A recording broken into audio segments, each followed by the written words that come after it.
तो भक्तों, हम शुरू करते हैं प्रथम अध्याय से। ये अध्याय 1 है भागवत गीता का। ये देखिए श्री कृष्ण जी की तस्वीर अर्जुन के साथ। इसे जरा ध्यान से समझिएगा, आप क्या कह रहे हैं। कुरुक्षेत्र के युद्ध स्थल में सैन्य निरीक्षण। धृतराष्ट्र उवाच धर्मक्षेत्र कुरुक्षेत्र संवेता युद्धस्थ मामका पांडे शिव किमूर्तु संजय। अर्थात धृतराष्ट्र ने कहा, हे संजय, धर्म भूमि कुरुक्षेत्र में युद्ध की इच्छा से एकत्र हुए मेरे तथा पांडवों के पुत्रों ने क्या किया। मतलब धृतराष्ट्र जो है वो जानना चाह रहा था कि अब युद्ध तो चालू हो गया है कौरवों और पांडवों का, तो वो स्थिति जानना चाह रहा था संजय के माध्यम से कि उसके और पांडव पुत्रों के बीच में क्या चल रहा है अभी। तात्पर्य, भागवत गीता एक बहुपठित आस्तिक विज्ञान है जो गीता महर्षि में सार रूप में दिया गया है। इसमें यह उल्लेख है कि मनुष्य को चाहिए कि ये श्री कृष्ण के भक्त की सहायता से समीक्षण करते हुए भगवत गीता का अध्ययन करें तथा सर्वप्रेरित व्याख्याओं के बिना उसे समझने का प्रयास करें। अर्जुन ने जिस प्रकार से साक्षात भगवान कृष्ण से गीता सुनी और उसका उपदेश ग्रहण किया, इस प्रकार की स्पष्ट अनुभूति का उदाहरण श्रीमद् भागवत गीता में ही है। यदि उसी गुरु परंपरा से निजी स्वार्थ से प्रेरित हुए बिना किसी को भगवत गीता समझने का सौभाग्य प्राप्त हो तो वह समस्त वैदिक ज्ञान तथा विश्व के समस्त शास्त्रों के अध्ययन को पीछे छोड़ देता है। पाठक को भगवत गीता में न केवल अन्य शास्त्रों की सारी बातें मिलेंगी, अपितु ऐसी बातें भी मिलेंगी जो अन्यथा कहीं उपलब्ध नहीं है। यही गीता का विशिष्ट मानदंड है। स्वयं भगवान श्री कृष्ण द्वारा साक्षात उच्चरित होने के कारण यह पूर्ण आस्तिक विज्ञान है।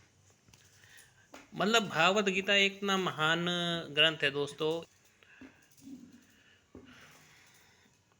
महाभारत में वर्णित धृतराष्ट्र तथा संजय की वार्ताएं इस महान दर्शन के मूल सिद्धांत का कार्य करती हैं।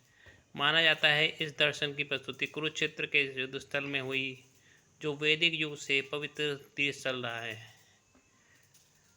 कुरुक्षेत्र में जो युद्ध स्थल हुआ था, युद्ध स्थल है, वहाँ पे उसको एक तीर्थ स्थल माना जाता है दोस्तों, कुरुक्षेत्र को। इसका प्रवचन भगवान द्वारा मानव जाति के पथ प्रदर्शन हेतु तब किया गया जब वे इस लोक में स्वयं उपस्थित थे। धर्मक्षेत्र शब्द सार्थक है क्योंकि कुरुक्षेत्र के युद्ध स्थल में अर्जुन के पक्ष में श्री भगवान स्वयं उपस्थित थे।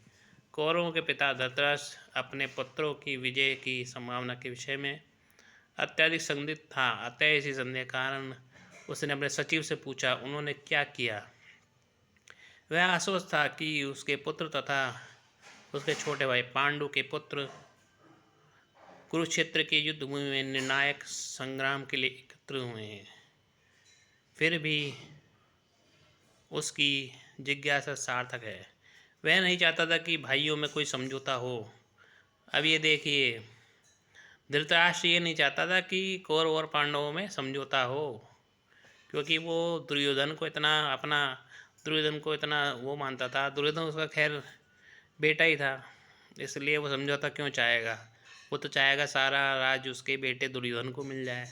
अतः वह युद्ध में अपने पुत्रों की नियति भाग भावी के विषय में आश्वस्त होना चाह रहा था। चूँकि इस युद्ध को कुरुक्षेत्र में लड़ा जाना था, जिसका उल्लेख वेदों में स्वर्ग के निवासियों के लिए तीर्थस्थल के रूप में है। अतः धृता अत्यंत भयभीत या कि इस तीर्थ पवित्र स्थान युद्ध के परिणाम पर ना जाने कैसा प्रभाव पड़े, उसे भली भांति ज्ञात था। इसका प्रभाव अर्जुन तथा पांडु के अन्य पुत्रों को अत्यंत अनुकूल पड़ेगा, क्योंकि स्वभाव से ही सभी पुण्यात्मा थे। मतलब पांडव जो थे वो स्वभाव से ही काफ़ी मतलब पुण्यात्मा थे और बहुत ही सज्जन उनका स्वभाव था। संजय श्री व्यास का शिष्य था। अतः उनकी कृपा से संजय धृतराष्ट्र के कक्ष में बैठे बैठे कुरुक्षेत्र के युद्ध स्थल का दर्शन कर सकता था। इसीलिए धृतराष्ट्र ने उसमें युद्ध स्थल की स्थिति के विषय में पूछा। तो दोस्तों, आज से हम इस चैनल पे भागवत गीता का प्रचार करेंगे, जिसमें मैंने आज प्रथम अध्याय का कुछ श्लोक आपको सुनाए।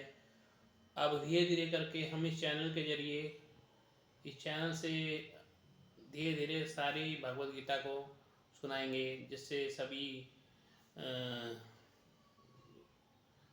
सभी भक्तों को भगवत गीता सुनने का सौभाग्य प्राप्त हो। इसलिए जय श्री राम, जय श्री कृष्ण।